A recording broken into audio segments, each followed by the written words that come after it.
마태복음 3장 1절로 12절 공부하겠습니다. 그때 세례 요한이 이르러 유대 광야에서 전파하여 말하되 회개하라 천국이 가까이 왔느니라 하였으니 그는 선지자 이사야를 통하여 말씀하신 자라. 일러스되 광야에 외치는 자의 소리가 있어 이르되 너희는 주의 길을 준비하라 그의 오실 길을 걷게 하라 하였느니라. 이 요한은 악타옷을 입고 허리에 가죽띠를 띠고 음식은 메뚜기와 석청이었더라. 이때 예루살렘과 온 유대와 요단강 사방에서 다 그에게 나와 자기들의 죄를 자복하고 요단강에서 그에게 세례를 받더니 요한이 많은 바리새인들과 서두기인들이 세례 베푸는 대로 오는 것을 보고 이르되 독사의 자식들아 누가 너를 가르쳐 임박한 진노를 피하라 하더냐. 그러므로 회개에 합당한 열매를 맺고 속으로 아브라함이 우리 조상이라 생각하지 말라. 내가 너에게 이르노니 하나님이 능히 이 돌들로도 아브라함의 자손이 되게 하시리라. 이미 도끼가 나무 뿌리에 놓였으니 좋은 열매 맺지 않은 나무마다 지켜 불에 던져지리라. 나는 너희로 회개하게 하기 위하여 세례를 베풀거니와 물로 세례를 베풀거니와 내 뒤에 오시는 이는 나보다 능력이 많으시니 나는 그의 신을 들기도 감당하지 못하겠노라. 그는 성령과 불로 너에게 세례를 베푸실 것이요 손에 기를 들고 자기의 타작마당을 정하게 하사 알고 모아 곳간에 들이고 죽정이는 꺼지지 않는 불에 태우시리라. 아멘. 아멘 말씀입니다. 신앙은 우리가 무엇 때문에 신앙생활 하는가 여러분 정확히 아셔야 됩니다. 그것은 하나님의 자녀로 다시 돌아가서 하나님의 아들과 왕으로 회복되고 영광을 다시 찾는 것이죠. 하나님께 돌아가는 것이 신앙의 목적입니다.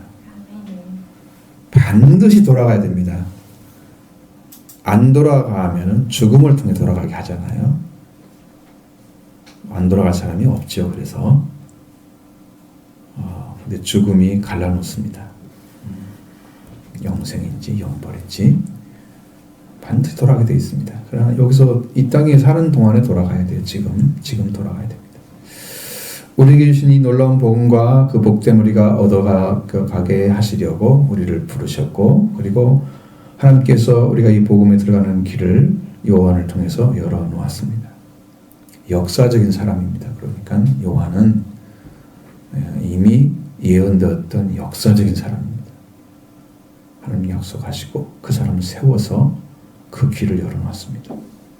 천국은 세례 요한부터 침노를 당하나니 세례 요한부터 열어진 거예요. 그래서 이 하나님의 복음, 하나님께서 우리에게 이 복음 안에 들어가는 길을 요한을 통해 열어놨기 때문에 그 길을 걸어가야 됩니다. 그래서 우리 가야 되는 그 길 가운데 우리가 뭐가 걸림돌이 있어요? 마치 이제 그게 열려져 있어도 보지 못하면 맹인이 되는 거죠.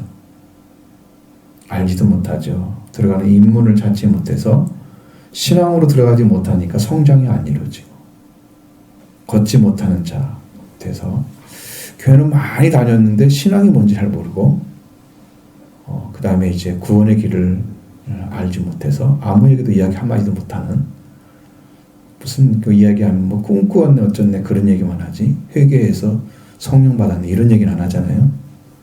그러니까 아무것도 모르는 거죠. 성경에 말하는 말씀대로 이루어지지 않는 거죠. 그렇게 되는 것입니다. 그러니까 이게 필요한데 이렇게 드러나서 원래 성경에 기록되어 있는 것인데 이것을 읽으면서도 그걸 찾지 못한다고 하는 거 그걸 들으면서도 알지 못한다는 거 어디에 문제가 있겠습니까? 여기 마태복음 13장 13절 14절 마태복음 7장 14절에 보면 좁은 문으로 들어가라 멸망으로 인도하는 문은 크고 그 길이 넓어 그리고 들어가는 자가 많고 생명으로 인도하는 문은 좁고 길이 협착하여 찾는 이가 적음이라. 이 단순한 말씀처럼 보이죠. 엄청난 말씀입니다. 좁은 문으로 들어가서 생명을 찾는 자가 적다. 들어가서 이 문이 쉽게 발견되지 않는다는 말씀이죠. 그래서 좁은 문인 것입니다. 분명하게 예수님은 좁은 문으로 들어가라고 말씀하시고 생명으로 인도하는 문은 좁고 그 길이 협착하여 찾는 이가 적음이라. 들어가는 문도 좁고 그 길도 좁고 걸어가는 길도 좁고 그렇다는 거야. 생명으로 인도하는 문은 그 문으로 들어가면 마지막에 생명을 얻는 문이에요. 생명을 얻고 더 풍성히 얻는 자리가 이제 오순절인 거죠. 문은 찾아내기가 매우 힘들기 때문에 들어가는 문도 문이 좁다 그랬습니다. 들어가는 길 자체, 걸어서 들어가서도 그 길 자체가 협착하다, 좁다는 말입니다. 그것도 좁은 문을 들어간 자들이 걸어가는 길이 공간이 매우 좁다, 협착이란 말이 매우 좁다는 것입니다. 그 생명의 길을 걸어간 자가 많지 않은 이유입니다. 찾기가 힘들다는 거죠. 그 문이 폭이 좁고 그 길이 폭이 폭과 공간이 좁기 때문입니다. 바로 이렇게 들어가는 문도 폭이 좁고 걸어가는 길도 공간이 좁은 길이 우리가 들어가야 할 길입니다. 아멘. 들어갈 문입니다. 그 찾는 이가 적다고 그랬습니다. 이건 찾는 이란 말은 지금 찾고 있는 사람이 적다는 의미가 아니고 원어로 보면 찾아내는 이가 적다는 얘기입니다. 전혀 다른 이야기죠. 우리 말하고 느낌하고 전혀 다른 거예요. 그걸 찾아내는 사람이 적다 하는 얘기입니다. 이 생명을 얻어낼 때까지 찾아내야 된다는 거예요. 생명 얻을 때까지. 최소한 생명 얻을 때까지입니다. 풍성히 얻는 것은 더 다음이고 생명 얻을 때까지 가는 거예요. 자, 또 한 가지 말씀드리면 누가복음 13장 23절로 24절의 말씀에 오면 이렇게 묻습니다. 어떤 사람이 여쭤되 주여 구원을 받는 자가 적나이까? 했습니다. 그들에게 이르시되 좁은 문으로 들어가기를 힘쓰라. 내가 너에게 이르나니 들어가기를 구하여도 못하는 이가 많으리라. 이렇게 되어 있단 말이에요. 구원을 받는 자들에 대해서 제자들에게 물었습니다. 예수님께. 그렇게 예수님은 좁은 문으로 들어가기를 힘쓰라고 했습니다. 이 힘쓰라는 말은 어떤 것이냐면 분투적으로 열심히 힘쓰라는 것, 싸우는 것처럼 마치 있는 힘을 위해서 싸우거나 노력하라는 말입니다. 적당히 하라는 말이 아니고 이게 원래 원의 뜻이에요. 힘쓰란 말은 분투적으로 열심히 힘쓰라. 적당히 신앙생활 교회 왔다 갔다 하고 지나는데 이런 것은 용납이 되지 않는 거예요. 성경에서는. 그건 믿는 게 아니에요. 그것은. 분투적인데 어떻게 있는 힘을 다해서 합니까 여러분? 그렇게 하라고 그랬는데 분투적으로 노력합니까? 있는 힘 다 놔두죠. 여러분 즐겁게 사는데 여러분 편안하게 사는데 놔두죠. 있는 힘 다해서 쓰지 않죠. 이 문을 찾기 위해서 그렇게 하라는데 그렇게 하지 않습니다. 그랬는데도 불구하고 그렇게 열심히 분투적으로 싸워서 찾아낼 것 정도로 찾아 들어가기를 힘써도 그 문에 들어가기를 구하여도 못하는 자가 많으리라. 얼마만큼 어려운지 아시겠죠? 구원받는 자가 그렇게 적습니다. 구하여도 좁은 데로 들어가기를 못한다는 것입니다. 신앙생활을 대충 한다는 것은요 아주 어리석은 거예요. 마치 다섯처녀가 열처녀 이외에서도 미련한 다섯처녀와 지혜로운 다섯처녀는 똑같은 신앙생활인 것 같아요. 같은 교회에서 했다고 해봐요. 어떤 사람인지 어떤 부류는 이렇게 믿음 생활을 열심히 해서 이렇게 들어가고 성령 받고 기름 준비가 됐는데 여러분 준비 중에 다 똑같이 됐어요. 불 켜지는 거 있었죠. 등잔이 있었죠. 뭐만 없어요? 기름만 없어요. 그 기름을 얻어내는 게 지혜라 이 말이죠. 지혜로운 다섯처녀만 되어져요. 그래야 그로 들어가는 거예요. 기름을 준비를 못하니까 결론은 신랑의 혼인잔치에 참여하지 못했다는 것입니다. 결과는 뭡니까? 주여 주여 우리에게 열어주소서 하고 문을 두드렸지만 내가 너희를 알지 못하노라 하고 대답이 나왔습니다. 주님이 알지 못하는 신앙생활을 했다는 거예요. 그래서 열어주지 않는다는 거죠. 우리가 이런 마지막 불행이 없도록 여러분 분투적인 신앙생활 하셔서 분명히 찾기를 원합니다. 회개의 길을 찾으셔야 됩니다. 구원받은 사람 되기 위해서 우리에게 오시는 하나님을 만나야만 합니다. 우리를 향하여 오시는 하나님을 만나야만 합니다. 사람이 하나님 관계가 끊어진 것은 하나님 말씀 배신하고 우리의 심령 가운데 뱀이 주는 말이 들어와 있어요. 독입니다. 그것이. 뱀이 주는 독. 그래서 우리가 뱀에게 중독되어 있습니다. 사탄의 말에 중독되어 있는 거죠. 아직 안 죽었죠. 근데 거기 있으면 죽을 것입니다. 다. 저부터 하나님 부르시면. 왜? 이미 다 그렇게 되어 있어요. 육체는 이미 다 죽은 거예요. 영혼은 이미 태어날 때부터 이미 죽은 영이고, 몸만 살아있어요. 육체만 지금 살아있는 동안 살아있는 거고, 이 영혼이 구원받지 못하면 육체도 나중에 영혼이 멸망받을 때, 육체가 죽을 때 영혼도 영혼이 멸망받게 되는 거고. 그래서 영혼이 구원받는 것이 믿음의 결국이라고 말씀하고 있잖아요. 영혼 구원하는 것이 성경의 목적이란 말이에요. 이 중요합니다. 사탄의 말을 따라갔기 때문에 이렇게 문제가 생긴 거예요. 그러니까 인간의 말을 따르지 않고 하나님 말씀을 따라야 되는데 다시 돌아와야만 되는 거잖아요. 하나님의 말씀을 따르려면 하나님의 말씀에 멀리 떠났던 우리들이 돌아와야 됩니다. 회개는 필수인 거죠. 돌아오지 않으면 하나님 말씀을 못 믿어. 이전부터 맞는 말씀 주셨던 대로 못 살아가기 때문에 말씀이 신뢰가 안 되죠. 그래서 하나님 말씀을 믿지 않고 하나님을 알지 못했던, 알지 못 살았던 우리가 하나님 말씀을 따를 수 없기 때문에 이제 회개하라고 말씀하십니다. 그래서 세례 요한을 통해서 회개를 먼저 주시고 예수 그리스도를 그 다음에 보내주시고, 예수 그리스도 이루신 속죄와 부활이 안에 이루어지고 우리는 성령과 불로 세례를 받는 자가 되면 이게 지금 신앙의 길입니다. 이 길로 여러분을 초청하고 있는 거예요. 이렇게 되라고. 구원받는 우리가 적어도 이 복음을 듣고 있는 여러분은 다 구원만 받는 자리에 들어가게 해주실 것입니다. 그래서 저는 이제 여러분을 위해서 피를 발라주라고 말씀하신 것처럼 피를 발라주고 있습니다. 여러분을 위해서. 여러분의 죄를 지고 대신 지고 회개하고 있습니다. 회개가 피를 발라주는 거래요. 여러분 누구의 죄를 짊어지고 회개하고 있습니까?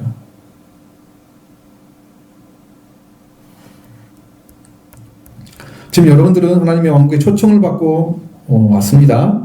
그냥 들어가느냐 들어가지 못하느냐 하는 매우 중대하고 매우 위중하고, 그 다음에는 이제 기회지요. 영원히 변치 않는 복을 받는 자가 되느냐, 저주를 받고 죽음에 서는 자가 되느냐, 기로에 서 있는 자와 같습니다. 선택하는 것이 아니라 반드시 가야만 하는, 내가 선택할 수 있는 기회가 있는 게 아니에요. 우리는 이미 기회를 잃어버린 자리에 서 있어요. 죽어 있기 때문에. 예수님을 위해서 살아나지 않은 사람은 이미 죽어 있기 때문에 선택의 여지가 없는 거죠. 반드시 산자가 되어야 되는 거고, 반드시 좋은 열매를 맺어야 되는 거고, 반드시 회개에 합당한 열매를 맺어야 되는 거고, 이미 회개에 합당하지 않은 열매를 맺어가고 살고 있는 거죠, 우리가. 그러니까 그것은 아무 필요가 없는 거야. 여러분이 여러분 선택의 여지가 있는 것이 아니야. 없는 거예요. 근데 여러분의 생각 속에는 하나님과 가까이 있지 않기 때문에 그냥 자유롭게 생각하고 판단하고 재밌게 살아도 되는 것처럼 이렇게 아직도 이제 쾌락 중심의 삶을 살고 있는 거지. 하나님 중심으로 안 돌아온 것입니다. 그게 세상 중심인 거예요. 신명기 21장 26절 28절에 보면 내가 오늘 복과 저주를 너희 앞에 두나니 너희가 만일 내가 오늘 너희에게 명하는 너희의 하나님 여호와의 명령을 들으면 축복이 될 것이요, 너희가 만일 내가 오늘 너희에게 명하는 도에서 돌이켜 떠나 너희 하나님 여호와의 명령을 듣지 아니하고 본래 입지 알지 못한 신을 따르면 저주를 받으리라. 하나님을 따라와야만이 복이 축복을 받게 되고, 하나님을 떠나게 해도 말씀을 떠나게 되고 무상을 섬기게 되면 하나님 알지 못하던 그때처럼 다른 신들을 따르게 되면 우리는 저주를 받으리라. 명령해놨습니다. 다른 길이 없는 거예요. 성경이 그렇게 되어 있어요. 여러분 얼마나 명료하게 말씀하고 있습니까? 자, 그래서 이 말씀을 들어갈 때 여러분들 이제 어떻게 찾아가느냐 그 말씀을 들으려고 합니다. 먼저 1절 읽어보겠습니다. 그때 세례 요한이 유대 광야에서 전파하여 말하되 회개하라 천국이 가까이 왔느니라 하였으니. 아멘. 세례 요한이 와서 유대 광야에서 전파했다 그랬습니다. 원어에는 세례라는 말보다는 침례를 베푸는 자라고 써 있습니다. 자, 그럼 뭐라고 읽어야 돼요? 침례를 베푸는 자 요한이 유대 광야에 나타나서 전파하기 시작했다. 그렇게 읽으면 됩니다. 회개하라 천국이 가까이 왔다고 말씀하시는 회개는 외적으로 하는 것이 아닙니다. 외관상으로 하는 게 아니고 진심으로 하는 것입니다. 회개는 외적인 변화보다는 내적인 변화가 있는 것입니다. 회개를 통해서 하나님의 사랑과 이루어지는 데까지 나가야 됩니다. 회개의 길은 무궁무진합니다. 하나님 것을 다 가져올 수 있는 유일한 방법이 회개입니다. 처음부터 시작해서 마지막 주님이 이루시고 영생뿐만 아니라 하나님의 거룩한 영광에 들어가는, 그래서 매일 죽는다고 하는 그 고백은 회개를 가리키는 것입니다. 회개를 통해서만 이게 다 들어가게 되어 있어요. 문이 거기서 열리는 거예요. 회개 한번 하면 여러분 마음속에서 쉬워집니다. 다 내려놓는 거 너무 쉽습니다. 다 포기합니다. 근데 한 번도 제대로 한 적이 없어요. 그러니까 여러분이 가지고 있는 속성들이 무너지지가 않아. 그러니까 하나님 말씀하고 여러분 항상 부딪혀서 자기 뜻을 따르려고 하는 싸움이 계속되면서 어느 때는 하나님 말씀 따라가다, 어느 때는 세상 따라가다, 이렇게 되는 거지. 왜? 내려놨으면 그걸 그렇게 선택하지 않아요. 제대로 되는 적이 없기 때문에 선택이 그렇게 되는 거예요. 말씀 따라가야지 하면서 무너지면 세상 따라가고 있는 거예요. 자기도 모르죠. 요한을 통해서 회개하라고 명령했습니다. 이 회개하라고 명령하는 명령어는 메타노이 에테입니다. 명령표 현재 능동태 복수로 되어 있습니다. 너희는 다 회개하라 이 말이죠. 우리가 지금 스스로 돌이키는 자가 되라고 말씀하고 있는 거예요. 우리 전부 하나님의 왕국이, 왜냐하면 하나님의 왕국이 가까이 와 있기 때문입니다. 아멘. 이 왕국을 받아들여야 하기 때문에 지금 와 있는 천국을 받으려면 천국에 받는 자리에 돌아와야 되기 때문에, 그래서 회개가 필요하죠. 이 말씀 받는 자들이, 이 회개는 지금 이 말씀 받는 자들이 해야 할 것입니다. 할렐루야. 반드시 이렇게 됩니다. 그리고 우리는 이 이유 없이 천국, 하나님 왕국을 잃어버린 자들입니다. 처음부터 우리는 가지지 못했습니다. 태어날 때부터. 우리 하나님으로부터 지음받은 피조물이고 하나님은 우리 창조주시고 그는 우리의 통치자이십니다. 그러나 하나님의 명령을 받은 인간이 하나님을 떠났습니다. 전도서 7장 29절에 보면 내가 깨달은 것은 오직 이것이라 곧 하나님은 사람을 정직하게 지으셨으나 사람이 많은 꾀들을 낸 것이라. 꾀들을 낸 것이니라 라고 말씀하십니다. 사람은 정직하게 하나님의 창조를 받았는데 그 정직함이 달라졌다는 거죠. 그래서 다르게 정치적으로 많은 사람이 많은 꾀들을 낸 것이라. 이 꾀라고 하는 것은 계략입니다. 계략은 꾀나 수단을 가리키는 용어입니다. 꾀라는 단어는 일을 잘 꾸며내며 묘한 생각이나 수단을 가지고 있는 사람을 꾀가 많다고 그럽니다. 그러니까 세상에서 좋은 의미로 쓸 때가 많죠. 꾀가 많다는 것은. 근데 여기서 꾀는요, 하나님께 대항하는 자예요. 정직하게 지음을 받은 사람이 정직성을 잃어버리고 하나님 말씀을 따르는 자가 아니라 하나님 말씀을 따르지 않고 뱀의 말을 따라가는 정직성이 파괴된 자가 되어버린 것이죠. 꾀를 낸 것입니다. 그것이. 그래서 하나님께서 그에게 먹지 말라 명한 나무를 먹었냐고 물어봤을 때 아담은 뭐라고 대답합니까? 하나님이 주에서 나와 함께 있게 하신 그 여자가 그 나무 열매를 내게 주므로 내가 먹었습니다 라고 고백합니다. 꾀를 내었습니다. 그의 대답은 정직성이 전혀 없었습니다.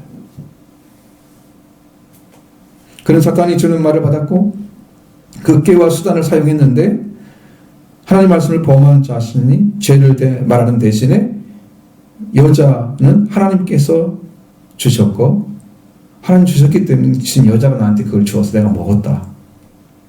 원인을 다 하나님하고 여자에게 돌리는 거예요. 이게 꾀를 낸 거죠.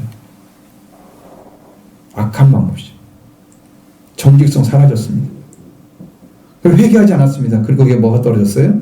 하나님 말씀대로 죽으리라. 하나님 말씀하지 저주와 멸망을 받았습니다. 그 정직성을 잃어버림으로 온 거예요. 다시 돌아와셔야 됩니다. 그걸 찾아야 됩니다. 그래서 하나님의 통치를 벗어난 인간이 다시 돌아와서 하기 때문에 하나님은 회개라고 하는 단어를 썼어요. 회개라고. 그리고 회개할 이유를 하나님의 왕국이 가까이 와 있기 때문이라고 말씀하셨습니다. 이 하나님의 왕국은 예수 그리스도를 가리키는 거예요. 왜? 예수님이 천국의 왕이기 때문입니다. 하나님 나라는 여기 있다 저기 있다 하는 나라가 아니라고 말하고 있습니다. 누가복음 17장 20절 21절에 보면 바리새인들이 묻습니다. 하나님의 나라가 어느 때에 임하나이까? 예수님께서 대답하시는 것은 하나님의 나라는 볼 수 있게 임하는 것이 아니다. 또 여기 있다 저기 있다고도 못하리니 하나님의 나라는 너희 안에 있느니라. 자, 하나님 나라는 볼 수 있는 게 아니라는 거예요. 자, 이거 하나님 나라가 임하여 왔습니다. 그런데 그게 안 보여요. 마국간에 하나님 나라가 임하여 왔습니다. 예수님이 태어났죠? 마국간에 임하신 하나님의 나라. 누가 보입니까? 예수님이 보이죠. 나머지는 없습니다. 그분이 표적입니다. 그분이 보였을 때 하나님 나라가 임한 거예요. 하늘의 영광이 된 거죠. 땅에 사람들에게 기뻐하시면 입은 자들에게 평화가 된 거죠. 그분이 없이는 하나님 나라는 말하면 안 됩니다. 너희 안에 계신 분은 누구냐? 바로 예수 그리스도였다는 거죠. 하나님 나라 그의 왕국은 너희 안에 있다고 말씀하시는데 그 너희 안에 있느니라는 말씀, 있다는 말은 현재 능동태 3인칭 단수로 되어 있습니다. 그가 있다라는 말입니다. 누구예요? 그가? 예수 그리스도가 있다는 말이죠. 너희 안에 그가 있다는 말입니다. 바로 그게 예수 그리스도예요. 그게 하나님 나라인 거죠. 너희 안에 그가 있다. 예수 그리스도가 오시는 것이 하나님 나라가 오신 것입니다. 마국간에 임하신 하나님 나라의 왕국 바로 이것입니다. 우리가 돌아가야 하나님 나라는 바로 예수 그리스도이십니다. 그러면 천국에 들어가는 거예요. 그 천국이에요. 이렇게 하나님의 나라가 가까이 와 있는데 그 왕국에 들어가는 자는 누구입니까? 그 나라를 알고 찾아서 돌아온 자들, 곧 회개한 자들 뿐입니다. 그러면 회개하는 것이 무엇을 말하고 있는가? 자, 3절 말씀을 보겠습니다. 같이 보시죠. 그는 선지자 이사야를 통하여 말씀하신 자라 일러스되 강하여 외치는 자의 소리가 있어요. 가로되 너희는 주의 길을 준비하라. 그의 오실 길을 곧게 하라 하였느니라. 아멘. 그는 선지자 이사야를 통하여 말씀하신 자. 분명하게 명령했습니다. 이사야가 말했던 사람이 이 사람이야! 라고 말했습니다. 그러니까 누구 말을 들어야 됩니까? 하나님이 세운 자 요한의 말을 들어야 됩니다. 자, 이사야 40장 3절 말씀을 인용했죠. 이 말씀도 보면 비슷하게 써 있지만 외치는 자의 소리여 이르되 너희는 광야에서 여호와의 길을 예비하라. 사막에서 우리 하나님의 대로를 평탄하게 하라. 많이 바뀝니다. 이렇게 인용하면서 많이 단어가 바꿔지는데 이 선포하는 자는 선포하는 소리는 선포하는 자가 성대를 통해서 말하는 소리를 가리키고 있습니다. 이 원을 보니까 정확히 나와 있어요. 성대로 말해지는 것을 얘기하는 거예요. 그냥 아무 소리도 없는 소리가 들리는 그런 것이 아니에요. 그럼 요한이 입을 통해서 선포했겠죠? 그때 당시에 그 말씀이 지금 이제 이사야가 했던 말씀과 같다는 거죠. 이사야를 통해 예언한 말씀과 같다는 거죠. 그가 세례 요한이었다는 거예요. 그래서 선포하는 자의 소리여 말하되 광야에서 여호와의 길을 예비하라. 사막에서 하나님의 대로를 평탄하게 하라. 이렇게 명령을 했는데 이 말씀대로 마태는 광야에 외치는 자의 소리가 있어 이르되 광야에서라는 말보다는 광야에서 외치는 자의 소리가 있어 이르되 이렇게 바꿔놨습니다. 너희는 주의 길을 준비하라. 그의 오실 길을 곧게 하라. 이렇게 바꿔놨습니다. 이 말씀이 곧 회개하여 가까이 와 있는 천국에 들어가는 길을 찾아주는 말씀입니다. 그러기 위해서 우리는 광야에서 주의 길을 준비하는 것이 무엇이며 그가 오실 길을 곱게 하라는 말씀이 어떻게 우리에게 적용이 돼야 되는지를 밝히 알아야 됩니다. 왜냐하면 직접 들어가는 방법이기 때문에. 그래서 제목이 바뀐 거죠. 주의 길은 곧 주가 하는 단어가 구약에서 여호와를 가리키고 있습니다. 구약 신약으로 번역하면서 여호와를 주라고 번역을 했고 70년에서 헬라어로 여호와를 여호와흐 이렇게 원어를 읽어보면 여호와흐라는 단어를 갖다 퀴리오스라고 바꿔버렸습니다. 그래서 신약에는 주라는 말로 바꿔버렸어요. 헬라어의 성경에서 구약 성경은 여호와란 말이 없어요. 헬라어로 썼던 신약 성경은 다 여호와란 말이 없어요. 헬라 사람들은 여호와를 안 좋아해. 주란 말로 바꿔놔버렸어요.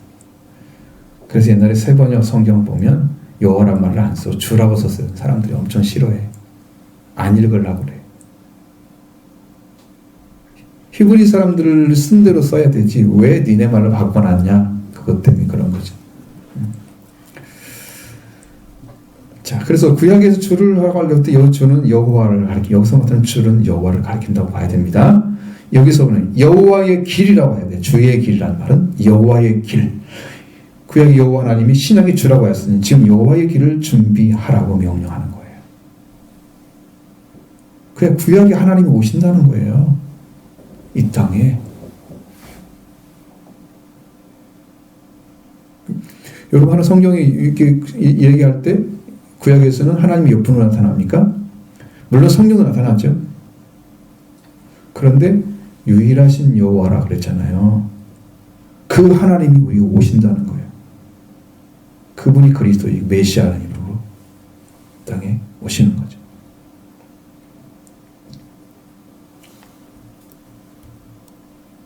여호와의 길. 그래서 여호와의 길을 준비하라고 외칩니다. 이 말씀을 외치는 자는 선지자 이사야를 통해서 다시 말씀하신 자임을 확인했습니다. 그가 외치는 곳은 광야였습니다. 광야, 데서트, 와일드니스라고 하는 거죠. 이것은 어떤 의미를 가지고 있냐면 미개척에 인적 없는 넓은 들판입니다. 개척지가 아니에요. 사람들 사는 곳이 아닙니다. 이걸 광야라고 그래요. 원어의 의미는 그거예요. 우리말은 뭐냐면 아득하게 넓은 벌판 이런 뜻입니다. 그냥 벌판인 것이죠. 한국어로 말하면 그게 이해를 할 수가 없어. 언어의 의미를 알지 못하면 이해를 할 수가 없어. 그래서 제가 꼭 그 이야기를 해드리는 것은 그때 당시에 무엇을 말하고 있는 걸 알아야 현재 우리가 이해할 수 있죠. 그래서 이 단어를 어떻게 바꿨냐면 거친 땅이나 거친 들이나 아니면 빈들, 사막 이런 것으로 바꿔놨어요. 번역을 했어요. 다 맞는 것 같지만 좀 잘 안 맞는 것 같기도 하고 그래요. 이 광야란 말이 제일 정확한 것 같은데 그나마도 일반적으로 이것은 어디냐면 초목 한 가지도 없는 생물이 서식할 수 없는 사막이 아니고 다만 경작하지 않는 목초지 같은데 샘이 있고 서식할 수 없는 혹은 비도 극히 적게나마 내리기도 하는 그리고 오아시스가 포함된 지대 이렇게 다 포함해서 광야란 말로 쓴단 말이에요. 이 광야입니다. 오늘 보시면 여러분 생각해 보면 광야에 사람들 사는 사람이 얼마나 있겠어요? 없다는 얘기죠. 근데 그런 미개척지 사람이 없는 미개척지 같은 그곳에서 말씀이 외쳐지고 있다는 거예요. 사람이 없는데 듣는 사람이 없는데 전해야 사명만 있는 거예요. 누가 와서 듣겠습니까? 그 성경 읽어보면 많이 들었죠? 쫓아왔죠? 자, 이 말씀의 능력이 이 회개의 능력이 이런 거예요. 그냥 우리는 아무것도 올 수 없는 것처럼 보이는 그곳에 사람이 모여드는 거예요. 그게 요한을 통해 주신 하나님의 능력이에요. 외치는 말씀이 무엇입니까? 주의 길, 하나님의 길, 여호와의 길을 준비하라고 하시는 것입니다. 주의 길을 준비하는 것은 무엇입니까? 아무도 듣는 자가 없는데 이것에 이렇게 외치고 있는 거예요. 준비하라는 명령어는 헤이토마조 그럽니다. 헤이토모스라고 하는 준비된 완료형입니다. 그래서 유를 했습니다. 그러니까 준비를 갖춰진 상태가 되게 하라는 거예요. 여호와의 길이 준비된 상태가 되게 하라는 거예요. 이게 누가 하는 거예요? 그러니까 이렇게 하면은 못 알아듣는단 말이에요. 그래서 준비를 갖추다, 예비하다라는 말인데, 준비하는 단어는 준비를 갖춘 것을 얘기하는 거예요, 지금. 지금 갖추어졌다는 거죠. 지금 준비가 되면. 자, 여호와 하나님이 오시는 길, 하나님이 어떻게 오시는가를 밝히 말씀을 해줘야 되는데, 그분이 오시는 길이 있으니까 너희는 그분을 만날 준비를 갖추어 놓아야 한다는 것입니다. 그래서 저는 제가 여기서 봤을 때 이 말씀은 이사야 3장 43장 3절에 있는 예비하라는 말씀이 정확한 거예요. 거기에 원하여는 향하게 하라. 이게 정확한 단어예요. 그분이 오시는 길이 있으니까 그분을 향하게 하는 것이 준비하는 거예요. 우리가 영적인 정신적인 부분에서 깨어나서 그분을 향해서 가라는 거죠. 그분을 향하게 있어야 된다는 거죠. 근데 여러분이 잠자는 자들은 하나님 향해 있지 않고 마음도 정신도 생각도 그냥 세상에 적당히 이렇게 포진돼 있잖아요. 자기 자신을 그렇게 처리하잖아요. 이것에 적당히 있고 저것에 적당히 있고 하나님을 향해 찾아가는 마음이 아니죠. 이것은 회개가 안 된 상태예요. 회개가 됐다면 여러분의 심령이 하나님을 찾아서 향하여 있어야 되는 거예요. 지금 딱 깨어나서 그게 준비가 갖춰놨다는 의미입니다. 그게 첫 번째 회개인 거죠. 여기 지금 말하는 여러분이 지금 영으로 깨어 있습니까? 하나님을 향하고 있습니까? 중심을 다 향하고 있습니까? 분체로 싸우고 있습니까? 그걸 찾기 위해서 지금 그렇게 깨어난 상태에 있는 사람이 일자 회개가 이루어지는 거예요. 여호와의 길을 준비하라 이 말씀인 거죠. 하나님 향해서 마음을 돌이키지 않고 세상을 향해 있다면 여러분은 회개가 안 된 상태예요. 회개하시기 바랍니다. 여호와의 길은 하나님께 속한 길이고 하나님이 오시는 길입니다. 하나님의 길을 어떤 길로 오시냐? 하나님은 누굴 향해 오시느냐?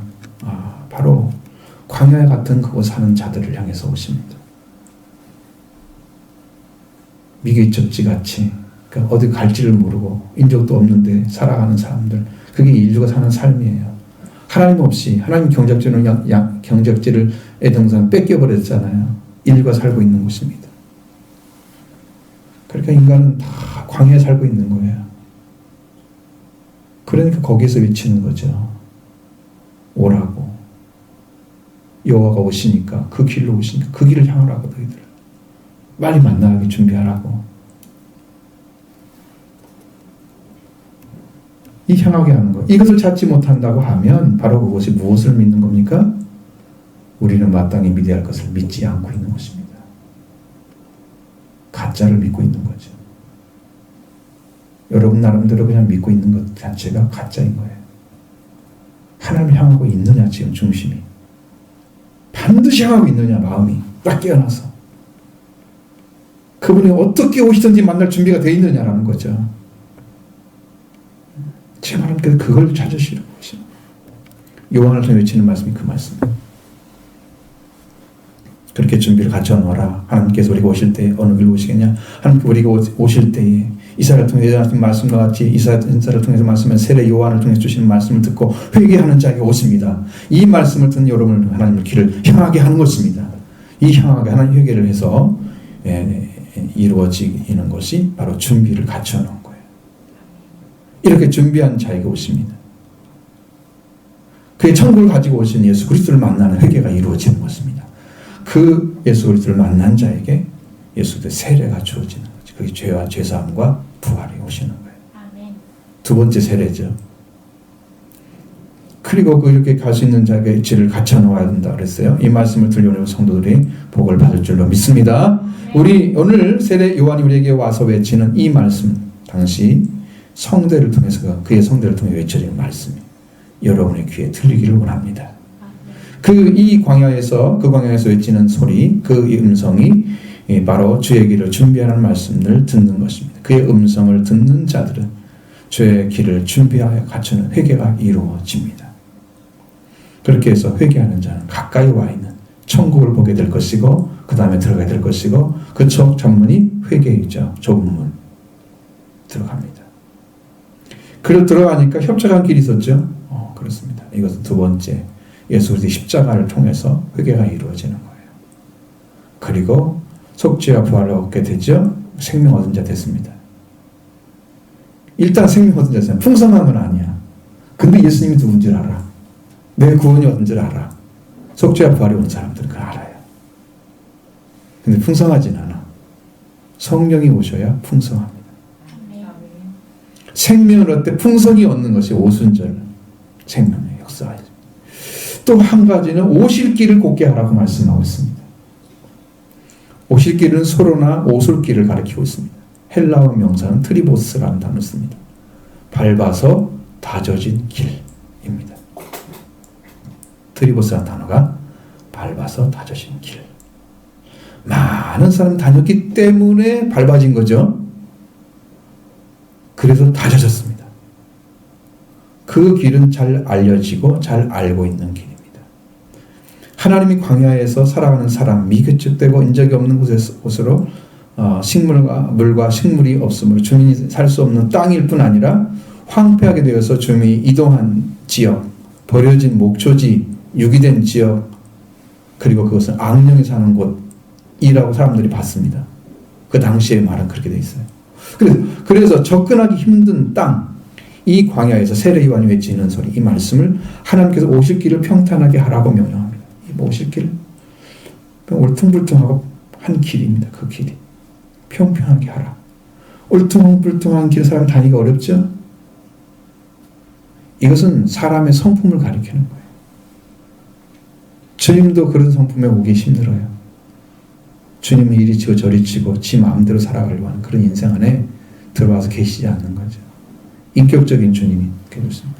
울퉁불퉁한 성품을 가졌습니다. 이 사람은 그 삶을 살아오면서 상처를 많이 받아서 생긴 거예요.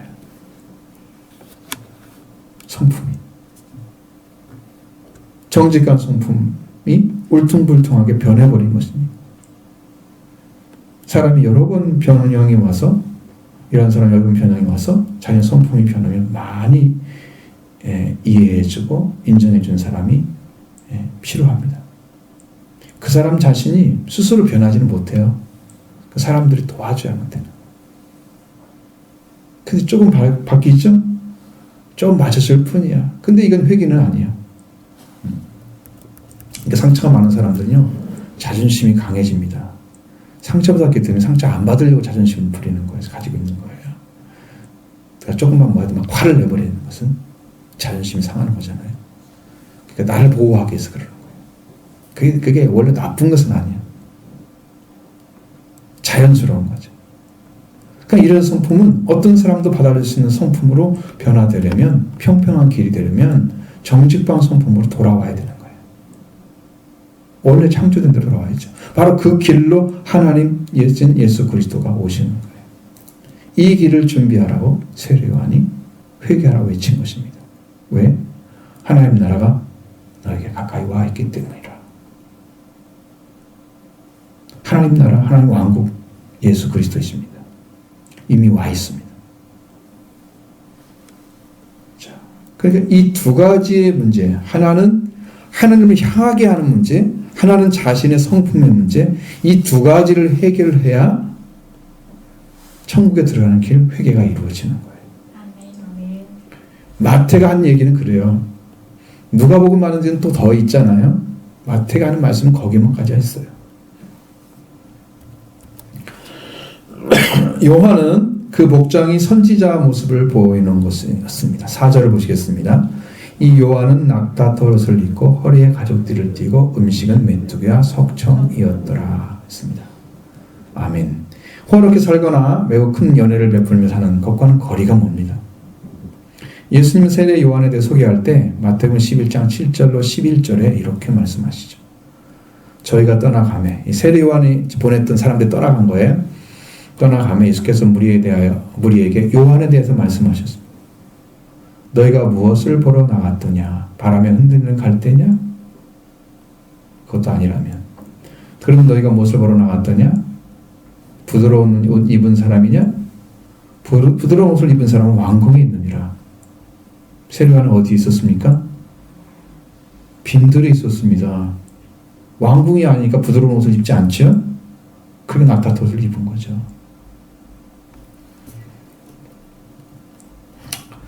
자, 여기 뒤에 있는 얘기는 많이 있지만 이 말씀을 다 드리면 복잡해지고, 그래서 너희가 무엇을 보러 나갔더니 바람에 흔들린 갈대와 같은 자가 보러 온 건 아니다. 부드러운 입은 자 또 아니다.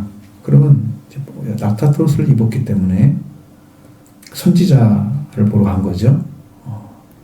여자가 낳은 자 중에 세례 요한보다 더 큰 이가 없다. 그런데 천국에서는 극히 작은 자도 그보다 크다. 예수님 말씀이죠. 또 지어낸 얘기 아니에요. 자, 의심 때문에 이렇게 된 거예요. 의심하는 것 때문에. 전하는 의심하는 거. 그래서 작은 자가 된 거예요. 여자가 낳은 자는 제일 큰 자인데, 그가 입은 옷은 부드러운 옷이 아니었다는 것입니다. 또 요한이 먹는 음식은 메뚜기도 먹었고 석청도 먹었습니다. 레위기 11장 20절 3절 말씀 안에 21절에서 보면 그게 나와 있습니다. 22절까지. 다만 날개 있고 네 발로 기어다니는 모든 곤충 중에 그 발에 뛰는 다리가 있어서 땅에서 뛰는 것은 너희가 먹을지니 곧 그 중에 메뚜기 종류와, 메뚜기 한국도 아직 한 40가지가 넘어요. 메뚜기만 해서. 우리 성경에는 한 서너 가지밖에 안 나와요. 종류가 어마어마합니다. 하나님이 다양하게 만드신 거죠. 배짱이 종류와 귀뚜라미 종류와 이거 먹을 수 있다는 거예요. 팥종이 종류는 너희가 먹으려니와. 그러니까 메뚜기도 먹는 거죠. 먹을 수 있는 스푼 중에 메뚜기가 있었습니다. 그러나 이것은 여러분 들에서 볼 수 있는 것이지 집에서 먹는 건 아니잖아요. 이렇게 당시 들판에 있었으면 그 먹을 수 있겠죠. 그 다음에 또 석청을 먹었습니다. 이 석청은 야생꿀을 가리키는 겁니다. 나무나 돌 사이에서 석벌이 모아둔 꿀입니다. 예전에 TV를 보니까 캄보디아에서 큰 높은 나무에 벌들이 어마어마하게 사는 걸 봅니다. 가서 보면 벌들이 집을 이렇게 어마어마하게 지어놔요. 막 다 붙어 있으면 거기에 사람들이 올라가서 장치를 다 올라가서 불을 피워가지고 벌을 쫓아내면서 그걸 잘라냅니다. 그래 바구니에 담아두면 그 꿀이 캄보디아 꿀이 최고의 꿀이라 그래요. 방송에 나와 보니까. 그러니까 그게 석청이에요. 돌 사이에 숨은 것은 좀 먹기 쉽겠지만 나무는 타기 힘들겠죠. 아마 들판이니까 나무는 없었을 것이고 돌 사이에 숨어있던 그런 것들을 따서 먹었습니다. 그러니까 이 식품도 영양가는 있지만 누구나 먹을 수 있는 건 아니야.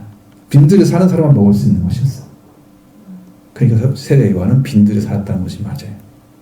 먹이었죠.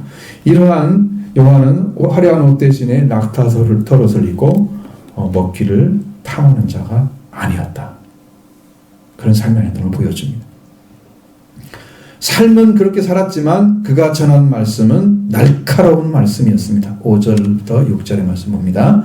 그때 예루살렘과 온 유대와 유단강 사방에서 다 그에게 나와 자기들의 죄를 자복하고 유단강에서 그에게 세례를 받더니 아멘. 요한이 전한 말씀이 예루살렘 온 유단강 사방에서 다 그에게 나와 자기들의 죄를 자복했다 그랬습니다. 고백하고 유단강에게 세례를 받았다. 그러면 이들은 요한을 통해서 주신 말씀을 듣고 자기들의 죄를 고백했다는 거예요. 말씀이 날카로웠기 때문에 그 말씀이 들려왔을 때 그 자리에서 죄를 고백한 것입니다. 하나님 주신 말씀이죠. 그리고 그의 세를 받았습니다. 그같이 하는 말씀이 유대인들이 회개를 했다는 것, 저는 말씀으로. 분명하게 광야 미개척지 같은 그런 곳에 들판에서 외쳐졌지만 많은 사람들이 그에게 나와서, 요한에게 나와서 자기들의 죄를 고백하고 유다마가 그의 세를 받았습니다. 이 말씀이죠. 그러나 요한이 많은 바리새인들과 사두개인들이 세례 베풀러 오는 것을 봤습니다. 자, 7절 10절 보겠습니다. 요한이 많은 바리새인들과 사두개인들이 세례 베푸는 대로 오는 것을 보고 이르되 독사의 자식들아 누가 너희를 가르쳐 임박한 진노를 피하라 하더냐. 그러므로 회개에 합당한 열매를 맺고 속으로 아브라함이 우리 조상이라고 생각하지 말라. 내가 너에게 이르노니 하나님이 능히 이 돌로도 아브라함의 자손이 되게 하시리라.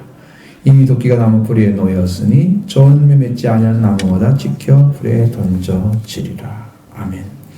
많은 바리새인들과 사두개인들이 세례 베푸는데 오는 것을 보았지요. 세례 요한이 그들을 향하여서 독사의 새끼들아 누가 너희를 가르쳐 임박한 진노를 피하라 하더냐고 다그쳤습니다. 독사의 새끼들이라고 요한이 그들을 불렀습니다. 독사란 악하고 파괴적인 자들입니다. 뱀은요 맹독을 가지고 있습니다. 매우 파괴적인 힘을 가지고 있습니다. 그들의 가르침은 악했습니다. 사두개인들은요 유대 종교 지도자 정치의 최고 지도자인 대제사장을 지지한 당파입니다. 자, 주전 2세기부터 예수님의 멸망 주 70년대까지 그것들이 있었습니다. 그 기간에 가졌던 당파, 그 기간에 세워졌던 당파인데 귀족계급에 속하고요 대제사장과 예루살렘의 유력자들로 그들은 이룩되어 있었습니다. 그럼 바리새인들과 대립을 하고 바리새인들의 종교적인 데 반해서 이들은 아주 정치적인 색채가 강했습니다. 대제사장인데 그래요. 어쨌든 그래요. 그래서 비록 수는 적었지만 교양도 있고 특히 제사장 계급을 독점해서 세력을 펴오고 있는 자들입니다. 종교적으로는 보수적이지만 현세적으로는 그리스 문화의 해방적이고 아주 세속적인 자들입니다. 이런 자들이에요. 그래서 하스몬 왕조, 그러니까 초기에 이제 이스라엘이 말라기 선지자 끝나고요. 이스라엘이 말씀이 끊어졌을 때 그때 이제 세워졌던 왕조가 마카비인데 그들이 나중에는 하스몬 왕조라고 이렇게 불렀습니다. 그 하스몬 왕조가 세속화됨에 따라서 세력을 펴고 이 비판적이었던 바리새인과 대립하게 되는 거고, 그래서 나중에 이건 어떻게 바뀌냐면 그들의 경향이 헤롯이 왕조의 친 로마 정책과 연합을 하고 그 다음에 성전을 중심으로 해서 종교적으로 제사장 계급으로 강화됐습니다. 그러면 이들은 성전을 딱 점령을 해가지고 뭘 하려고 그래요? 거기에서 얻는 세가 있었잖아요. 성전세. 또 거기에서 뭘 해요? 제사장들이 제사를 집례하잖아요. 그러면 거기에 가져온 사람들이 돈을 바꾸는데 환전은 돈도 받을 수 있죠. 다른 헬라 돈이 다른 로마 돈 가지고 오면 유대 돈으로 바꿔가지고 유대인들에게 뭐 양이나 소를 사가지고 이걸 쓰게 만들잖아요. 근데 그걸 그들이 다 가지고 있는 거예요. 기득권을. 그러니까 거기에서 예수님이 들어가셔서 청소를 한 거예요. 이들이에요. 이들은 이제 공회원들도 많았습니다. 그들은 하나 인기가 없었어요. 신앙과 사상을 알면 보수적인데 극히 합리적이고 현세적인 사람들이에요. 바리새인은 이 부가하고 존중한 유대인의 그런 전통을 인정하지 않았습니다. 그래서 성문화된 모세율법만 구약의 성경이 있죠. 기록된 거 있죠. 그것만 인정을 했습니다. 취사 선택은 자기가 하는 거죠. 그래서 그들이 가지고 있는 사상이 뭐냐면 천사가 없습니다. 부활도 없는 거죠. 영도 없습니다. 그래서 죽으면 영도 죽고 몸도 죽는 거예요. 신학교 다닐 때 그런 교수가 한 분 왔어요. 유대교 사상 가진 사람. 신학생들하고 막 싸웠습니다. 영혼이 죽는답니다. 우리 육신이 죽을 때. 그렇게 가르쳤습니다. 여러분들 이해가 됩니까? 절대 그렇게 안 믿죠? 그런 사람이 있어요. 자유주의 사상이죠. 그리고 자기들이 의지의 자유를 주장했고 하나님의 섭리를 믿는 일은 거의 없었습니다. 그러니까 하나님의 제사장이면서도 불구하고 하나님을 믿지 않고 있는 자들이, 그들이 세례 요한이 외친다고 해서 와서 회개하고 세례 받겠습니까? 안 받죠. 대신에 바리새인들은 어떠냐? 파리세이오스라는 일반적으로 율법을 엄격하게 준수하는 자들입니다. 특히 모세 오경에 들어있는 내의적인 이제 정결 예법을 잘 지키는 엄수하는 그런 이 파의 특색이 그것입니다. 헬라어로는 파리사이오이라고 해서 파슈리에서 나왔는데 이것은 복수형이 돼서 분리된 자들이란 뜻입니다. 바리새파 그러면 분리된 자들을 의미합니다. 아마 마카베에서 기록된 대로 경건당에서 온 것 같습니다. 거기에 보면 경건당 주전 2세기에 당시 성행했던 그리스어 문화에 반항해서 유대의 학자 계급에서 생겨나서 학자에 의해서 해설된 율법의 엄격한 실천에 열중했던 그들 일단이 있었습니다. 그 사람들이요. 그러니까 굉장히 지적인 부분이 많이 가지고 있는 사람들이. 이 사람들도. 그래서 그들에게 반대자들이 그들한테 붙여서 너는 바리새파야. 그러면 뭐예요? 너희들 스스로 분리해서 나만 옳다고 하고 내가 가진 게 정통이야? 이렇게 주장했던 사람들. 그들은 스스로한테 형제들이라고 불렀습니다. 하베림이라고 시작합니다. 하베림, 자기 스스로도. 그리고 자신들 이스라엘 백성들의 성원 동지라고 불렀습니다. 굉장히 높은 사람들. 그것이 일반 시민은 어떻게 취급했냐? 땅의 백성이라서. 땅의 백성. 하레츠라고. 그래서 뭐라고 하냐면 그들은 바리새인들은 일반 사람들 향해서 너희는 율법을 알지 못하는 무리들이야. 이렇게 지칭을 한 거예요. 자기들 외에는 제대로 믿는 사람이 없다고 본 것입니다. 얼마나 독한지 알겠죠? 이대에 대한 얘기가 할 얘기가 너무 많지만 이들의 권위는 어디에 있냐면요. 이걸 가지고 있습니다. 율법, 성윤법을 가지고 있죠. 그 다음에 모세를 통해서 내려왔다는 전통적인 그 구전율법이 있었습니다. 그 율법을 쓴 거죠. 그래서 그 당시에 탈무드가 만들어지잖아요. 탈무드는 나중에 이제 처음 만들었던 것을 해설해서 만들어 놓은 것이 탈무드예요. 게마라라고 하는. 이걸 다 말씀드리기가 힘드니까 그렇고요. 그들이 한 7,000명, 6,000명 정도 로마 시대의 단을 가지고 있었습니다. 그래서 이 사람들이 회당들을 통해서 그들이 들어가죠. 회당은 그들이 점령하고 있었고 성전은 누가 점령했어요? 대제사장들던 사두개파들이 점령하고 있었고 이렇게 해서 회당을 조직해서 전 유대에 영향을 주는 자들이었어요. 그래서 부활 신앙에 대해서 유대인 사두개는 없다고 그랬지 부활이? 그들이 있다고 주장하고 싸우는 거죠. 그리고 그리스 문화의 침투에 대해서 사두개인과 달리 세차게 이를 거부를 했습니다. 대항하는 세력이에요. 우리 신앙을 지키겠다는 거야. 나름은. 그래서 종교를 국민 생활의 중심에 두기를 노력해서 국민들은 바리새인들을 참 많이 신망을 했습니다. 사두개인과 다르죠. 거기에는 다수의 뛰어난 학자들도 있었습니다. 그 누구예요? 거기에 바울을 가르쳤던 선생님 누구예요? 가말리엘 같은 사람이 나왔죠. 그리고 정견하고 고결한 인사도 적지 않았습니다. 율법 준수를 엄격하게 실행하고 한다고 주장하고 형식적으로 순결을 중시했습니다. 그러니까 그렇게 하다 보니까 본래 목적이 아닌데 이것은 이렇게 해야 돼. 그것만 계속 하는 거예요. 그게 뭐가 됐어요? 의식적이고 형식적이 되고 실제 있어야 될 목적은 다 벗어나 버려서 그들 뭐라고 그래요? 위선이라고 하죠. 위선자들이 되어버린 거예요. 악입니다, 이것이. 악하고 실제로 파괴적이죠. 신앙들. 대사장들은 완전히 신앙에서 벗어났죠. 바리새인들은 뭐예요? 율법으로 꽉 차져 있죠. 형식적이 됐죠. 위선자들 됐죠. 이들이 가지고 있는 게 악이고 파괴적인 거예요. 이런 자들을 향해서 독사의 자식이라고 말한 것입니다.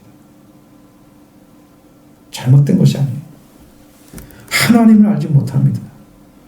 요한에게 와서 이렇게 위식적인 형식적인 그런 위선자들을 어디 와가지고 세례 베푸는데 와서 있었습니다. 요한의 말을 듣고 회개하는 것도 아니고 자기들을 거부하기 전에 고백하는 것도 아니고 회개하기 위해서 세례 베푸는 것, 세례 받지도 않은 거죠. 이 악한 자들은 하나님 말씀에 끊어져 있던 사실을 악인데 그것을 몰랐습니다. 자신들이 가지고 있는 성향이나 신앙이 얼마나 많은 사람을 파괴하고 있는지도 몰랐습니다. 독사의 자식들입니다. 당시 유대인들은 때려 부수거나 깨트려 헐어버리는 악을 저지르고 있었습니다. 파괴하는 거예요. 데려다가 배나 지옥자식이 되게 만드는 자들. 얼마나 악하고 파괴인지 알지 못하는 거예요. 여러분, 이러니까 독사의 자식인 거예요. 오늘 우리 살아가는 삶이 하나님께서 진실하게 엎드려서 요한이 전하는 말씀을 듣고 하나님의 말씀 준비하는 길, 하나님 오시는 길을 평평하게 하는 자가 아니면 강력하게 요구하신 하나님의 회개를 전하는 말씀을 외면하고 있는 거예요. 안 들리면 안 되는 것입니다. 듣지 않으면 안 되는 거예요. 결과적으로 그들은 이런보다 회개하지 않고 곧 다가오는 진노를 피하라고 가르치는 거죠. 그렇게 삶을 살고 있었습니다. 피할 수 없는데, 죽음과 심판을 면할 수가 없는데, 결단코 피할 수가 없는데 회개하지 않고 피하려고 하는 자들이 있단 말이에요. 여러분, 교회만 오면 다 구원받는다고 하는 자들, 교회로 피한 거죠. 회개하지 않고 피한 거예요. 그래서 신앙생활 오래다 하면 야, 다 구원받아 그런다고. 죽음의 심판의 문제를 누가 해결해 줍니까? 주님을 알지 못한 사람들이 얼마나 많습니까? 그런데 마지막에 가가지고 주여 우리가 이렇게 했지 않습니까? 그래도 나는 너를 알지 못한다 그러면 주님이 알지 못하는 일을 했다는 거죠. 한 번도 주님을 만난 적이 없다는 거예요.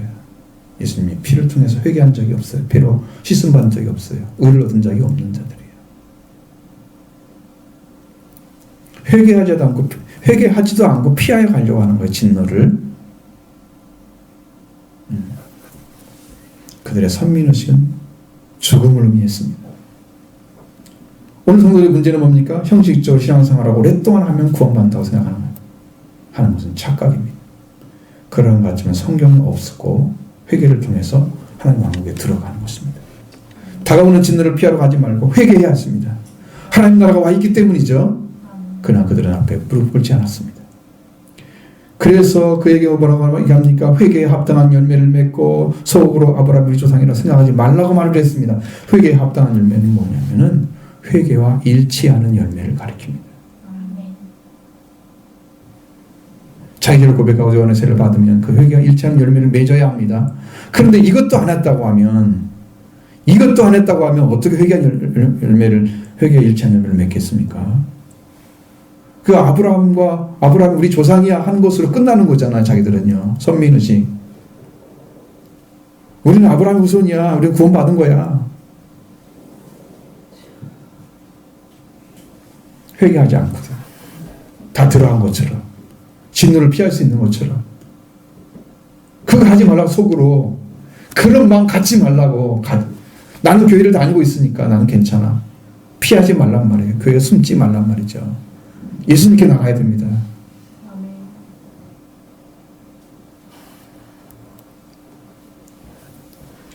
회개한 자들만이 하나님 나라에 들어갑니다. 예수 그리스도 안에 들어갑니다. 너희는 내 안에, 나는 너희 안에 있다라고 말씀하신 것처럼 회개한 자들만 들어갑니다. 말씀을 씻음 받은 자들. 그러나 회개를 받아야 회개에 합당한 열매를 맺는 것입니다. 회개하라. 왜냐하면 천국에 가까이 왔기 때문에 말씀하신 말씀으로 회개를 했으면 천국에 들어가면서 가면 그와 일치한 열매를 맺은 것입니다. 요한이 지금 회개가 바로 이것이기 때문에 천국에 못 들어가는 사람들 회개에 합당한 열매 아니죠? 회개에 일치하는 열매 아니죠? 그러니까 하나님 나라에 들어갔으면 회개에 일치한 열매를 맺어 요한의 세례가 이루어진 거예요. 속으로 아브라함 우리 조상이라고 하는 거 무엇을 가리켰습니까? 그렇게 말하면 뭐라고 했습니까? 그걸 의지하는 거잖아요. 그래서 속으로 그걸 하는 것을 버려야 됩니다. 그런 생각 빨리 버려야 됩니다. 내 교회를 다니기 때문에 하나님 백성이 되었다 하는 생각 버리셔야 됩니다. 예수님 소개할 때 자기 백성을 그들의 죄에서 구원할 자라고 말씀하셨습니다. 그의 백성이 되려면 죄에서 구원이 받아져야 그의 백성이 되는 거예요. 그가 왕이 되시는 거고 하나님 나라가 자기에 들어오는 거죠. 그게 예수란 이름이에요. 예수님을 믿으면서 그 죄다 용서받지 못한 사람이 예수 믿는다 거짓말하고 있는 거예요.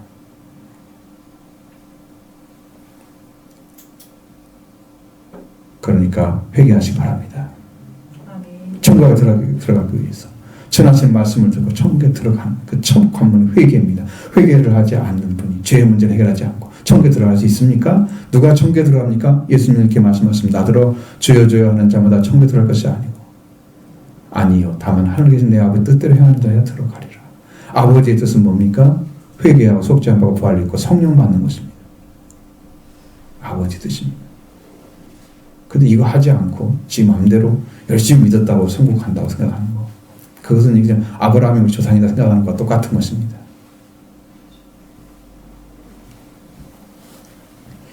이렇게 이것을 위해서 분투어 싸우고 얻어낸 자들이 들어가게 될 줄로 믿습니다. 여호와는 이들에게 여호와 능히 이 돌들어도 아브라함이 자손을 일으키실 것이라고 경고했습니다. 그리고 이미 도끼가 나무 뿌리에 놓여 있으니 이 좋은 열매를 맺지 아니하는 나무가 찍어 불에 던져지리라고 말씀합니다. 도끼를 놓을 때 뿌리에 놓습니까? 뿌리에 놓지 않죠. 뿌리는 속에 있는데 어떻게 뿌리에 놓아요? 위에 놓죠. 나무 옆에. 뿌리에 놓았다는 말을 했다는 의미는, 그게 원래 의미가 전체적인 파멸을 얘기할 때 뿌리에 도끼가 놓였다고 얘기하는 거예요. 정말 무서운 이야기거든요. 뿌리까지 뽑아버리면 여러분 다시 싹이 나지 않죠? 다시는 희망이 없는 거예요. 기회가 없는 거예요. 그걸 얘기하고 있는 거예요. 전체적인 파멸을 가리킵니다. 뿌리를 남기지 않고 찍어내기 때문에 싹이 나서 새순을 나고 새로운 나무로 자랄 수 있는 기회가 없어지는 거죠. 완전히 그 나무가 제거되는 것입니다. 완전한 파멸의 방법에 불로 던져지는 거죠. 나무에 불을 던져지면 타고 불은 꺼질 것입니다. 타지 않으면 계속해서 그 불은 꺼지지 않을 것입니다. 분명히 세례를 주는, 요한의 세례를 주는 목적이 있었습니다. 하나님이 세우신 분이기 때문에 이것은 하나님의 목적입니다. 11절 12절 보겠습니다. 나는 너희로 회개하게 하기 위하여 물로 세례를 베풀거니와 내 뒤에 오시는 이는 나보다 능력이 많으시니 나는 그의 신들을 들기도 감당하지 못하겠노라. 그는 성령과 불로 너에게 세례를 베푸실 것이요 손에 키를 들고 자기의 타작 마당을 정하게 하사 알고 부모와 곳간에 드리고 쭉정이는 꺼지 않는 불에 태우시리라. 아멘. 세례, 요한의 세례 목적은 내 뒤에 오시는 나보다 더 강력한 일을 전하기 위해서입니다. 요한은 나는 회개하기 위하여 너희로 세례를 베푼다 라고 말했습니다. 회개를 위해서 일하는 것은 사람이 가지고 있는, 피조물이 가지고 있는 가장 큰 능력이 회개입니다. 요한은 하나님 주신 자, 여자가 낳은 중에 가장 큰 자입니다. 회개의 능력이죠. 하나님께 돌아오게 하는 능력은 사람을 통해서 하는 능력 중에 가장 큰 능력이 회개예요. 더 이상 없어요. 그래서 요한은 자신이 회개하기 위해서 물로 세례를 베푼다고 자신하고 있는 거예요. 그러나 나보다 더 능력이 많으시니, 즉 요한이 자신보다 더 강력한 일을 이가 내 뒤에 오신다고 말씀하셨습니다. 나는 너희로 물로 회개하기 위해서 물로 세례를 베풀지만 내 뒤에 오시는 이는 성령과 불로 세례를 베푸실 분이라고 말씀하고 있습니다. 그보다 더 강력한 능력, 더 강력한 이가 바로 성령과 불로 세례를 주시는 것입니다. 바로 그분을 우리가 만나는 거죠. 그분의 세례를 받는 거죠. 그래서 자신에게 주신 능력은 이 땅에서 할 수 있는 사람에게 주신 가장 큰 능력이지만 성령과 불 세례는 하나님께 주시는 세례입니다. 그래서 나는 그의 신을 들기도 감당하지 못하겠노라고 말씀하셨습니다. 신을 옮기는 것은요, 종들이 하는 거예요. 이 강력한 이의 그 종의 역할조차도 할 수가 없다는 거죠, 자기는. 그의 종이 될 수 있는 조건이 안 된다는 거죠. 자기는. 자기가 얼마나 작은 자인 걸 알았습니다. 여러분 성경에 뭐라고 되어 있습니까? 세례 요한은 태에서부터 성령이 충만한 자였습니다. 그 성령은 누가 줬습니까? 하나님 주신 것입니다. 자신이 어떻게 그냥 가만히 있는데 성령이 어떻게 자기와 함께 할 수 있어요? 하나님이 사명을 주시고 선택하시 세우기 위해서 이사야 선지자를 통해 예언한 말씀에서 세워진 세례 요한은 태에서부터 성령이 충만했습니다. 하나님께 주신 것입니다. 그러니까 성령과 불을 주시는 것은 하나님의 영역입니다. 이 말씀은 속죄와 벌을 입은 자에게 완전히 구원이 이루어지는 날, 생명을 얻었다 충만히 얻는 날, 풍성하게 얻는 날, 형제의 사랑이 이루어지는 날, 그 오순절 날에 받는 거예요. 성령을 받는 날입니다. 이 일을 행하시는 이가 바로 내 뒤에 오시는 이, 나보다 더 강력한 이가 베푸시는 그 일입니다. 그럼 그 일이 이루어지기 위해서 필요한 게 무엇입니까? 요한이 외친 회개입니다. 요한은 하나님은 요한을 통해서 회개하라. 왜냐하면 천국에 가까이기 때문이라 하는 말씀을 전한 자를 세우셨죠. 그 말씀이 들려와야 됩니다. 그 전한 말씀이 바로 뭡니까? 주의 길을 준비하라는 말씀. 하나님의 길을, 하나님의 오신 길을 예비할 그들을 향해서 마음이 돌이켜져 있는 사람. 그가 오실 길, 울퉁불퉁한 그 길을 평탄하게 할 인간의 마음, 심령, 이 정직성을 잃어버린 완전히 파괴된 인간, 그 성품이 완전히 돌아와서 평범한 길 것처럼 정직성을 회복하는 거죠. 정직한 영을 새롭게 해달라고 시작합니다. 그래서 예수 그리스도를 만나면 성령과 불의 세례를 받게 되는 것이죠. 이 회개 통해 돌아온 자에게 요한보다 더 강력한 이의 성령과 불 세례를 베풀어 주시는 것입니다. 오늘 저와 여러분이 해야 할 일이 바로 이것입니다. 또 심판하실 분을 요한은 소개하고 있으며 손에 키를 들고 있는 분입니다. 알곡만을 골라서 내기 위해서 키질을 하시는 분이죠. 분명하게 알곡은 모아서 곡간에 들인다. 쭉정이 꺼지는 불에 태우실 거라. 이미 독혀난 불에 놓이고 좋은 눈을 맺지 않는 나무다 나무마다 찍어 불에 던지는 것과 같습니다. 전체적인 파멸을 말씀하는 거죠. 쭉정이도 꺼지 않는 불에 태우시는 거죠. 다시는 살 수 없는 영원한 파멸을 의미하는 것입니다. 꺼지 않는 불은 성경에 의하면은 불못이라고 성경에 써 있고 유황불못이라고 꺼집니다. 꺼지지 않는 불이라는 것은 태우는 것이 끝이 없다는 거죠. 죽지 않는 영혼들을 끝이 없이 불로 태워가는 곳. 그래서 영원토록 고통을 받아야 되는 곳. 꺼지 않는 불입니다. 그래서 그것은 영벌의 장소입니다. 현세적으로 80년, 100년 동안 그냥 있다가 다시 나오는 곳이 아니에요. 다시는 나올 수가 없는 곳에 떨어지는 거예요. 여기를 피해가라고 여러분에게 회개복음 전하는 거잖아요.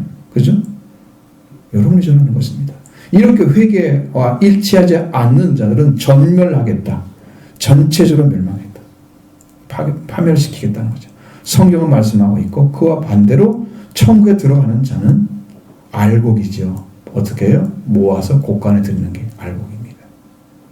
그 알곡은 곡간이 있어야 맞잖아요. 사람이 하나님의 말씀으로 회개에 합당한 열매라고 천국에 들어갔기 때문에 천국에 있는 게 맞죠. 그럼 요한의 세례가 이루어진 거죠. 이게 회개에 합당한 열매죠. 이 회개와 일치한 열매를 맺으면 천국에 들어가는 것입니다. 이것을 전하고 있는 거예요, 요한이 지금. 그러기 위해서 뭘 바꿔라? 하나님을 향해서 너희 마음이 돌아서라. 하나님을 향하게 하라. 그 다음에 울퉁불퉁한 심령, 오실 길이 다 변질되지 않은 인간이 이 성품을 평평한 땅으로 바꿔라. 주님이 오실 수 있도록. 하나님 말씀이 불순종한 심령들을 다 깨뜨려서 평평한 땅으로 바꿔질 때 그것이 회개가 이루어진 상태입니다. 그 심령 안에 우리를 위해서 오시는 하나님이 오시는 거죠. 그 하나님이 예수 그리스도입니다.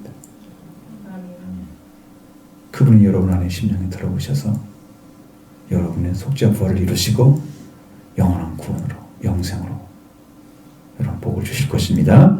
이것은 지금 약속이에요. 하나님 약속. 이루어질 것입니다. 한 분 한 분이 입고 들어가야 됩니다. 속죄와 부활의 옷을 입어야 됩니다. 아들의 왕을 입어야 됩니다. 형제의 옷을 입어야 됩니다. 신부의 옷을 입어야 됩니다.